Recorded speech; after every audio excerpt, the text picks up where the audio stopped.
¿Qué tal? El mundo que se avecina.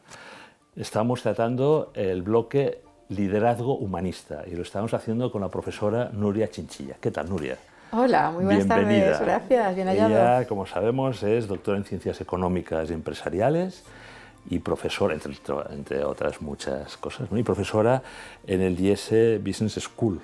Sí, Instituto de Estudios Superiores de la Empresa. Vale, vinculado a... Es la Escuela de Dirección de Empresas de la Universidad de Navarra, que tiene campus en Barcelona, que es donde estamos, con la Dirección General está allí, y luego estamos en Madrid, en Múnich, en Nueva York y en Sao Paulo con diferentes campus.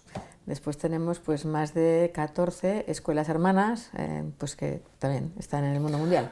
¿Y tú te metiste en el 1984 sí, en este tema? En el 84 llamé a la puerta del IES diciendo que ya era mujer, hora de tener alguna mujer. Bien formada, 7 idiomas. Sí, 7 idiomas. 7 idiomas, que eso te abre muchos creo que campos, ¿no? Por eso me aceptaron también en el máster, porque era muy joven, con 21 años para empezar un máster, ¿no? Entonces con 23 ya estaba llamando a la puerta, porque había 2 chicos a los que les habían pedido que se quedaran a hacer doctorados y quedarse de profesores. Yo tenía en el fondo del alma una vocación clarísima a dar clase. Yo ponía los muñecos todos juntos y les daba clase. Entonces yo vi clarito que eso era lo mío. Entonces llamé a la puerta y dije, ¿qué pasa, no queréis mujeres? Y fue cuando formar sí. en ese campo que en aquel momento seguramente era pionero, ¿no? Mujer y liderazgo, emprendimiento. Bueno, tengo que decirte una cosa, es que esto no fue así. Yo cuando llamé a la puerta para entrar en el IES, yo no quería dedicarme al tema mujer, porque había sido, pues era la única y no quería ser un gueto dentro del IES, todo hombres, yo con mis niñas, ¿no? Entonces, cuando Juan Antonio Pérez López me contrata, siendo decano en ese momento, y me dice, tendrías que dedicarte al tema mujer, con una visión clarísima de lo que era la vida, ya en el año 84, yo le dije que no, le dije, no quiero, no me hagas hacer esto, yo quiero hablar de liderazgo en general, y además más hombres, teníamos poquísimas mujeres en el aula, ¿no? Y me dijo, haz lo que quieras, tú mismo. Bueno, pasaron 12 años y hasta que tuvimos la 4ª Conferencia Mundial de la Mujer en Pekín, que él me dijo, tienes que ir allí. Digo, pero si yo no sé nada de mujeres. No te preocupes, hacemos unas tardes, yo te doy las clases. Yo me quedé con la boca abierta de ver cuánto sabía de mujeres. Dije, tú, ¿cómo sabes tanto, no? Me dijo, ¿tú no te lees las encíclicas del Papa? Dije, no, yo me leo La Vanguardia, ¿no? El resumen, me dice, error, vete al año 88, la dignidad de la mujer, Mulieris Dignitatem, ¿no? Y total, que nada, empezamos a ver todo lo que se podía hacer. Bueno, me fui hasta allí y cuando volví de Pekín pensé, ya me vuelvo otra vez a mi zona de confort, yo hablo de liderazgo en general. Y fue en el año 96 cuando pues él tiene un accidente de coche y muere en el acto, y entonces cuando yo, abro los ojos y digo, oye, aquello que me decía de las mujeres, que tiene razón, es que me da mucha pereza, pero yo me doy cuenta de las omisiones que llevo 12 años sin propiciar que haya nadie que investigue este tema en mi escuela, pero por tanto en 14 escuelas hermanas tampoco. Entonces me di cuenta del error grave que estaba cometiendo y fue cuando primero monté el Centro Internacional Trabajo-Familia, que fue de investigación, Trabajo-Familia, porque una pata era mujer, pero todavía no quería ser un gueto, año 96, y ya luego en el año 2000 y pico fue cuando ya montamos la Cátedra Mujer y Liderazgo, pero ya vamos con los tiempos, o sea, trabajando, pero no de golpe, porque si vas muy de golpe, normalmente lo que consigues es la revancha de todos los que te rodean, ¿no? Estás en muchas asociaciones, foros de mujeres internacional, directivas. Sí, desde siempre hemos estado en muchos sitios. Bueno, ahora últimamente pues el International, bueno, es IWF, International Women's Forum, que es uno de mujeres de alto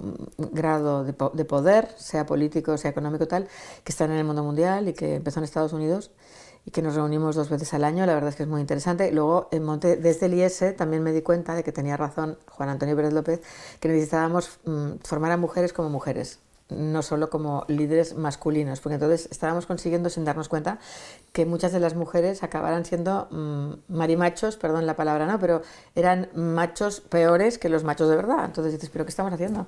La parte mala de lo masculino no la queremos, ¿eh? La más agresiva, las más broncas, más competitiva. Más, ¿no? Competitiva, bueno, o sea, soltando tacos donde tal, no va. ¿Eso pasaba antes? Claro que pasaba. Líderes y los directivos, muchas de ellas se vestían como hombres, no había colores. Ya. Se vestían de gris, negro, tal, azul marino, para mimetizarse no y en las formas también, porque si no, no llegabas arriba. Si no eres de mi boys club, no vas a subir.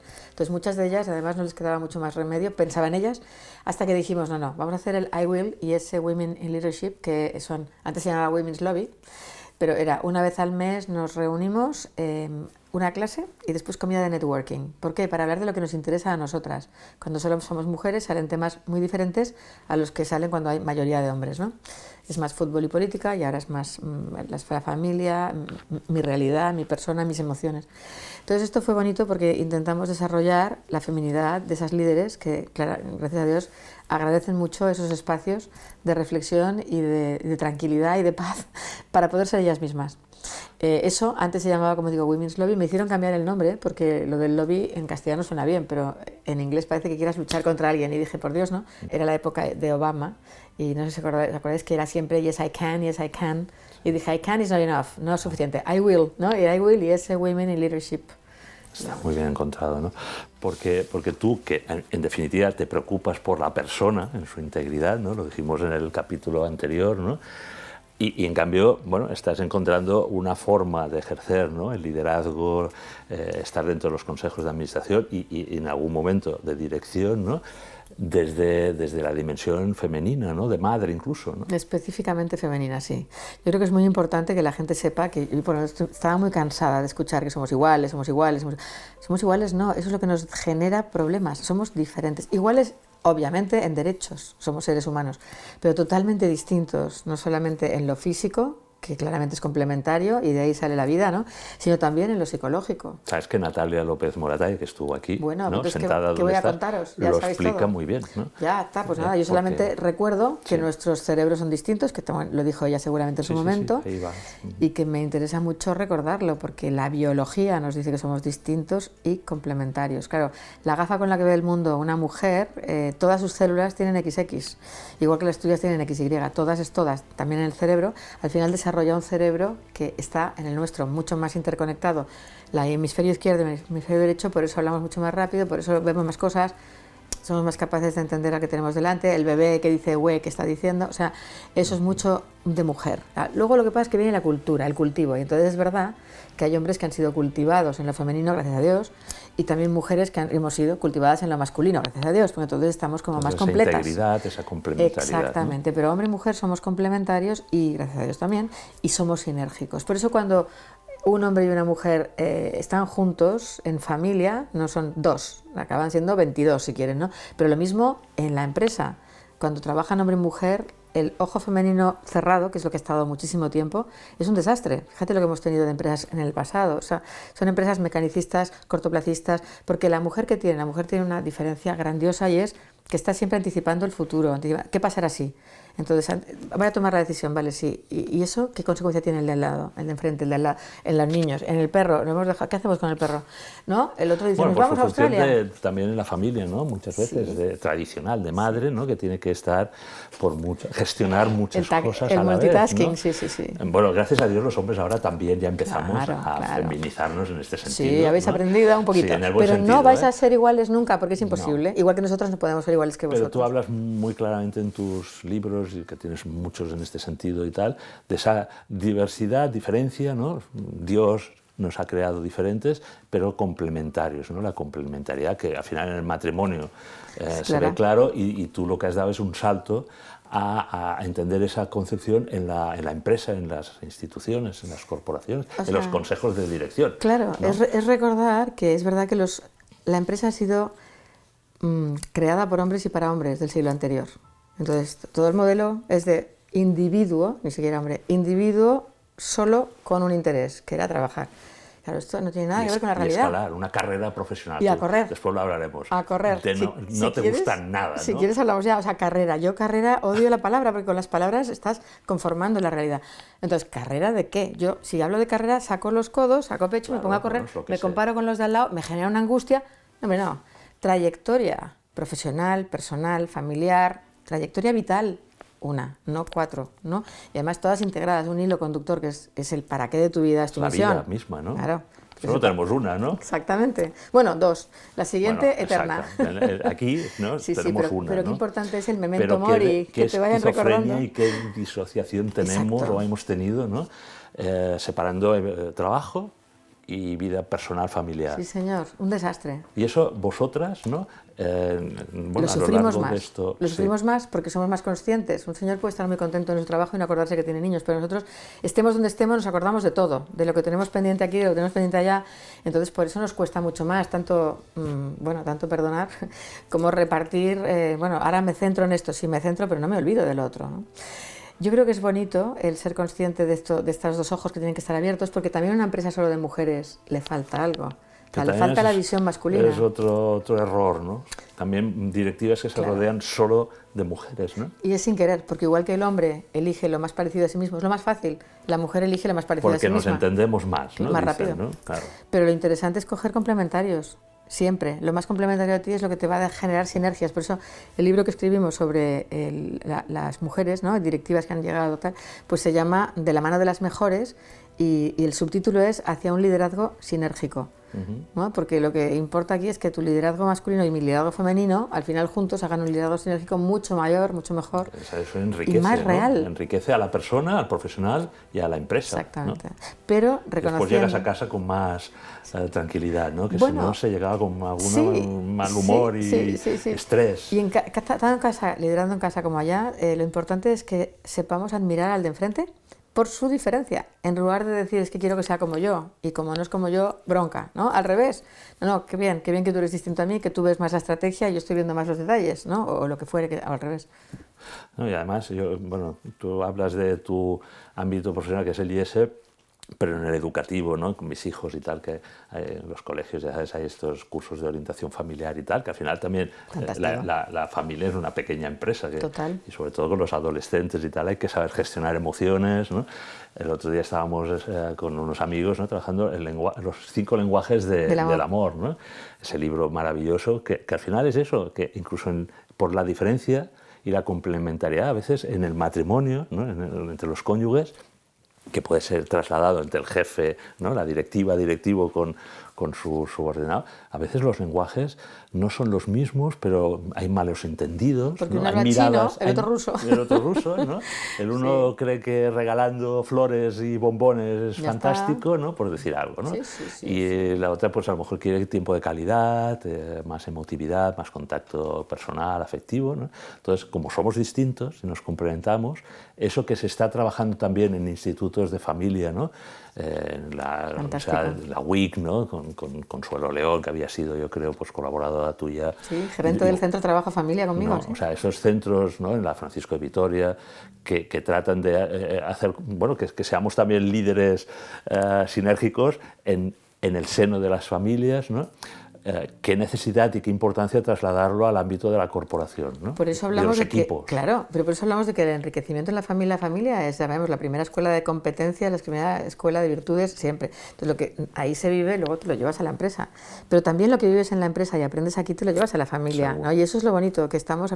Por eso no me gusta hablar de conciliación, ya hablaremos cuando toque. No te gusta hablar de conciliación ni de paridad, ahora que estamos en este tema. Paridad. No te gusta nada lo de las cuotas. Perdón, ¿no? para mí la paridad es una paridad, perdón, ¿eh? O sea, la paridad, una tontería, porque si hablamos de empresas, la empresa tiene que coger siempre el mejor talento para el puesto de trabajo. Y el mejor talento puede ser hombre o mujer. Claro. Y ya está, da igual. Es una lo importante, ¿no? Al final es el mérito, ¿no? Claro, lo importante es no poner barreras más allá de las necesarias, porque sí es cierto que hay muchas mujeres preparadas y que no las vemos. Porque no las vemos, ni siquiera las buscamos, y es una tontería también. O sea, yo creo que hay que buscar, las empresas serias y que quieren ser sostenibles en el tiempo, están buscando siempre el mejor talento, como digo. ¿Qué pasa? Que tenemos, por un lado, techos de cristal, que se llaman, ¿no? Que son los que pone la cultura. ¿Cuáles son? Pues la cultura te pone el techo de que, al haber sido pensada para hombres, pues tienes que ser de esta manera, de esta otra, muy masculino. Cuando a una mujer le preguntas, y a un hombre también, dibuja a un líder, normalmente lo que te dibuja es un señor vestido como tú vas ahora, ¿no? Sí. Con su corbata y su traje. Entonces, a nadie se le ocurre poner una señora con falda. Esto ya, indirectamente ya me ha dicho que estoy anticuado. No, estás perfectamente guapo.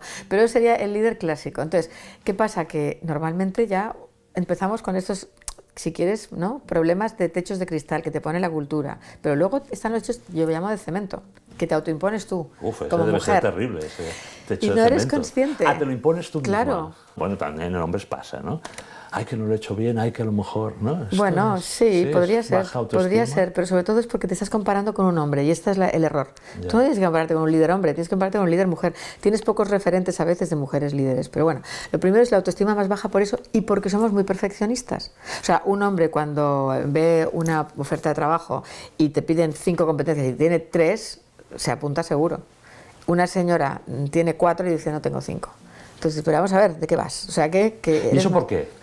Bueno, porque ven es... más también toda... O sea, lo que he dicho del estrógeno y la testosterona, o sea, nosotras tenemos una visión mucho más amplia de las realidades que nos circundan. Bueno, vemos también lo bueno y lo malo, lo vemos mucho más que vosotros en general. Luego viene la cultura. No, el pecado hay de todo, ¿no? Claro. Hay mujeres que son además, terroríficas exacto, en el poder, ¿no? Exacto, Hemos tenido ejemplos. Exacto, yo creo que el tema que estamos generalizando, obviamente, Sí. porque son regularidades sociológicas, que no quiere decir que no haya excepciones, ¿no? Pero son excepciones y las Pero cada vez excepciones... yo creo que no hay tanto menos, extremo, ¿no? Hay menos, vamos cada vez más nos vamos como a aprender unos de otros. Esas habilidades interpersonales también Sí. las empieza a aprender el hombre. Exacto. Pero espera que te estoy hablando de los techos de cemento, espérate. Uno muy importante es la delegación. El hombre es mucho más capaz de delegar que la mujer. ¿Ah, la sí? mujer siempre Pensaba acaba... que era al revés. No. La mujer siempre piensa que lo hace mejor ella y más rápido, con lo cual le cuesta mucho delegar hasta que no... Porque delegar no es solamente pasar temas, esto lo hace muy bien el hombre. Delegar significa también educar al otro para que sea capaz.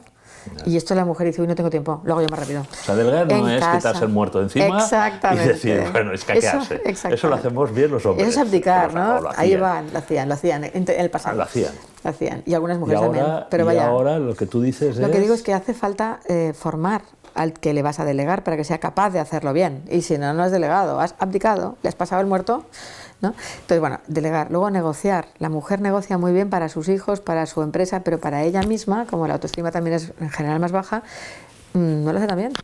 Entonces, negociar salarios, le cuesta un montón, más que a hombres. Esto es así. A una mujer le dicen 100 y dice, ok, 100. Al hombre le dicen 100 y dice, ¿por qué no 120? La ambición también es una característica masculina. Entonces, la ambición es otra palabra bonita. ¿La ambición para qué? La ambición para llegar, ¿y para qué? ¿Para servir mejor? ¿Para llegar a ser un gran político que cambie el mundo? ¿O para ser yo mí conmigo? Entonces, la ambición, entendida desde el punto de vista extrínseco o intrínseco, no me interesa demasiado. A mí me interesa la ambición de carismas mayores y mejores, ¿no? O sea, mejorar el mundo y mejorarme yo. Esa ambición es buena. La otra, más bien, va a ser un problema. Va a ser un problema para muchos que te rodean, ¿no? O sea, que, bueno, trabajáis bien. Y por en último, equipo, otro techo de cemento es el networking. La mujer normalmente no tiene tiempo de hacer esa relación de relaciones efectivas, sino como mucho va siempre corriendo y luego se vuelve a casa a cuidar niños, a cuidar mayores, tal. No, los mayores, los hombres se van. Toman copas, hablan de política, de fútbol y en casa, ¿no? El after hours, que dicen los americanos, el after hours se van a beber, se van a tal, se van a hablar. Las mujeres normalmente son pocas las que hacen eso. Y es importante, cuando yo les digo, ¿y por qué no lo hacéis? Porque no tengo tiempo. Digo, oye, es que si no te conocen, si tú quieres cambiar el mundo, tienes que darte a conocer. Por motivo trascendente, si no te conocen, nadie te va a llamar. Entonces cambian. Porque al principio dices que yo no me quiero vender. Digo, no, si tú no tienes que vender, tienes que darte a conocer. Si no eres visible, nadie te va a llamar. No vas a poder cambiar nada. Entonces, con esta idea ya la cosa empieza a cambiar. Y tienes que invertir tiempo en que te conozcan, en networking, en asociaciones, en, bueno, donde sea. Ya sabemos que hay muchas. Dentro de la empresa también. Dentro de la empresa muchas veces la mujer no tiene tiempo de hacer sus relaciones. Simplemente hace su trabajo muy como una hormiguita. Pero ¿qué pasa? Que nadie la ve. ¿Y por qué no es? Pues porque no es promocionada, porque nadie la ha visto de verdad que detrás del Señor está ella, que hace todo. De todas formas, Nuria, yo creo que estamos ya en otra etapa, gracias a Dios. Es decir, que es verdad, ¿no? Este perfil de directivo hombre, mujer y tal, yo creo que estamos más en esa complementariedad, en entender, ¿no?, que formamos, bueno, un equipo, ¿no? Y eso también lo da el tiempo de colaboración, de enseñanza, ¿no?, de unos y otros, ¿no? Y que de alguna manera las características que yo te he escuchado, leído en algún libro de la mujer, ¿no?, permite que haga una defensa de bueno, yo creo que la vamos también adquiriendo, ¿no? Esa empatía, lo que decíamos, esa manera de colaborar, cooperar, ¿no?, ser más cooperativos, no tan ordeno y mando, ¿no?, que es más del ser humano, preocuparse un poco por el otro. O sea, ¿estás de acuerdo con lo que digo? Que estamos en otra etapa de la que tú cuando empezaste, pues evidentemente es como la has descrito, ¿no? Yo diría que ese es el gran reto, que todavía algunos se han quedado en el pasado, ¿Sí? pero ya empiezan a ser pasados de moda. ¿Pero los jóvenes? Están pasados de ¿O moda. no tiene nada que ver la Entonces edad? los jóvenes dependerá, sí, por un lado dicen que sí, pero por otro lado también están utilizando a las mujeres como nunca. Y se instrumentalizan constantemente. Entonces, al final es un tema de motivos. No es tanto un tema de... Porque si no podemos haber cambiado en las formas, apariencia, pero el fondo sigue siendo el mismo. Estamos pasando de un poder controlador, coercitivo, a un poder manipulativo. Ya. Pero tenemos que pasar todavía al tercer nivel, que sería el poder afectivo. Es el porque te quiero, porque eres persona única y repetible, etcétera, etcétera. O sea, es otro nivel, ¿no? Seas hombre o mujer. Pero creo que tienes razón en que, y ese es el reto, aprender las mujeres de los hombres y los hombres de las mujeres. Y en eso estamos. Eso sí es verdad. La parte bonita es esta. Por eso cuando hablamos de feminismo, a mí odio esta palabra, como bien sabes, feminismo, pero no me ha quedado más remedio que asimilarla. ¿Por qué? Porque cuando te vas a la RAE, feminismo te dice que es el querer igualdad de derechos entre hombre y mujer. ¿Cómo vas a estar en la contra? misma dignidad, ¿no? Claro, pero también es cierto que como se ha utilizado tan mal y se le han llevado hacia el comunismo, Sí. entonces has de poner un adjetivo. Y por eso yo hablo del feminismo sinérgico. Ya. Una cosa que también ya ha quedado clara, que no te gusta nada, ¿no? La palabra carrera profesional y tan vinculada, ¿no? En el tema de la mujer a su etapa fértil para ser madre, ¿no? Y cuántas mujeres, ¿no? Yo creo que ya empieza a superarse, pero a lo mejor me dices que no, pues primero la carrera profesional, ¿no? Eso de correr rápido, pues si no, pues no voy a escalar donde quiero, y después mi parte afectiva, familiar, matrimonio, hijos, bueno, ya llegará, claro, llega tarde, ¿no? Y estamos como estamos, que Sí. no hay hijos. Nos han inoculado el virus este de la carrera, que es un horror, porque las mujeres como copian a los hombres como si no pasara nada, y sí pasa. Tenemos unos timings en la vida, entonces lo primero, los niños, cuanto antes mejor, hay que darles la vuelta. Lo que están pensando las mujeres jóvenes están absolutamente equivocadas, y además la naturaleza tiene una memoria que luego te la devuelve, ¿no? Entonces, yo siempre les digo, si tenéis un buen novio, cuanto antes os caséis, antes tengáis hijos, mejor, porque todo lo demás se recoloca. Hay una ley de la gestión del tiempo que dice, todo trabajo se dilata indefinidamente hasta ocupar todo el tiempo disponible para su completa realización. Punto. ¿Qué quiere decir esto? Que si no tienes nada más que hacer, pues te pasas hasta las 12 de la noche. Claro. En cambio, si tienes un niño que te espera en casa, y esto es lo más bonito, las que han sido agentes de cambio para todo el tema de flexibilidad y más productividad por hora trabajada, han sido las mujeres madre. Porque se iban a casa a dar de mamar o se iban a casa a cuidar tal, y entonces ha demostrado que en vez de pasear cafelitos, pasilleos, no sé qué, van a lo que tienen que hacer y luego vuelven a casa. Ya. Pero entonces esto ha sido muy interesante porque esto ha abierto también la brecha para que hombres puedan entrar en temas de flexibilidad, de trabajo a tiempo parcial. De verdad que es así, o sea, menos tiempo, mucho más productividad. Por eso en España ha sido siempre de las últimas en productividad por hora trabajada, porque estábamos más horas de la cuenta y por supuesto por el camino aterriza como puedas o sobrevive como puedas. Entonces, otra vez, mujeres y hombres, cuanto antes tengan los niños mejor. Una vez se coloca el niño, todo lo demás se recoloca y cabe en la agenda igual, porque además te buscas los cómo, empiezas a delegar, empiezas a buscar, pues eso, los padres, los abuelos, las amigas, las vecinas, y todo va haciéndose de la otra manera. Te quedas con una parte de la vida como anestesiada y al final te das cuenta de que te falta, porque ¿cuántas mujeres tenemos de 40 y tantos años que han llegado al top de lo profesional solas en la vida con su bandejita mirando la televisión? Pues esto es lo que hay, y con una soledad, y yo digo, bueno, 35, 40, ¿no? Hay cantidad, y se dan cuenta entonces y dices, ¿y ahora qué hago? Pues no encuentro el tipo que yo quería, ¿no? No lo encuentro. Bueno, es que has perdido un montón de posibilidades. Pero eso ya no empieza ya en los estudios. Es decir, claro, cuando tienes chicos ya adolescentes que tienen que empezar la carrera universitaria, sí. Fíjate la palabra también de nuevo, ¿no? Claro, esa formarse en una carrera, bueno, tú, ¿no? O sea, los 7 idiomas, la cantidad de doctorados que tienes y tal, es porque en una etapa de tu vida, ¿no? Antes de esta del trabajo, ¿no? Pues también te has dedicado casi diría 100%, claro, o casi 100%, ¿no? Y ahí tenemos un dilema, tanto padres como los propios chavales, ¿no? Que cada vez quieren menos ese tiempo tan exhaustivo, ¿no? Dedicarse solo a estudiar o solo a trabajar después, ¿no?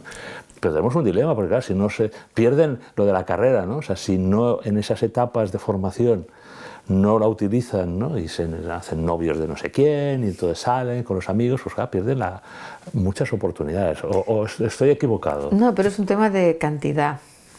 Entonces, ¿hasta qué punto te dedicas a qué? Pues, o sea, claro que yo he tenido también tiempo para divertirme y para tener novio. Entonces, quiero decir que el tema no es tanto o, sino y cómo lo integras en una agenda. Pero a veces es difícil, ¿eh? Es difícil, pero no es imposible. Carreras, claro, profesionales, es de estudio, ¿no? Sí, pero a veces es que mucho, ¿no? pero bueno, pero a veces es que dices, son 5 años de mi vida que los voy a dedicar a esto, pues vale, pero hombre, no por eso vas a dejar de hacer deporte o vas a dejar de salir de vez en cuando a ver con los amigos, o sea, y con la familia. O sea, es un tema de cantidad más que, o sea, y de calidad de los encuentros.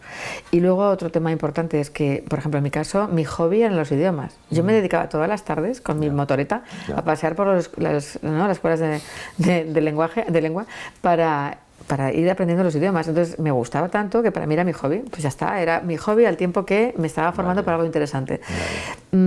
Al final, por ejemplo, cuando vienen los chicos del máster, ¿no? Y luego quieren hacer 2 años de máster y luego irse a un McKinsey, a unas empresas que son de no parar de trabajar.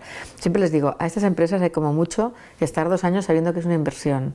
Vais a aprender mucha práctica de la realidad y vais a ganar mucho dinero. No os quedéis enganchados ahí, porque te enganchas en un nivel que no te van a pagar en ningún otro sitio, te metes en una compra de un piso de ese nivel, un coche de ese nivel, no seáis bobos. Para mantener ese tren de vida, la vida es otra cosa. Has de hacer carrera profesional. La vida es otra cosa. Además, otra cosa, conciliar trabajo-familia, hemos dicho que depende de 2, ¿no? No eres tú sola, es con quién te casas. Con quién te casas y luego dónde vas a vivir. Si vas a vivir al lado de unos abuelos o vas a vivirte al otro lado del mundo. Mira, lo dejamos aquí porque es muy interesante para el siguiente capítulo de la trayectoria personal, familiar, vital, ¿no? Y también te querré preguntar eso, ¿no? Es decir, hoy en día en esa globalización, ¿no? Pues al final estudias para que tus hijos se vayan a la China o a Nueva York, ¿no? Y eso pues también es difícil, ¿no? Después de conciliar. Nuria, muchas gracias y bueno, nos vemos la semana que viene. Un placer, sí, señor. Gracias. Hasta la próxima.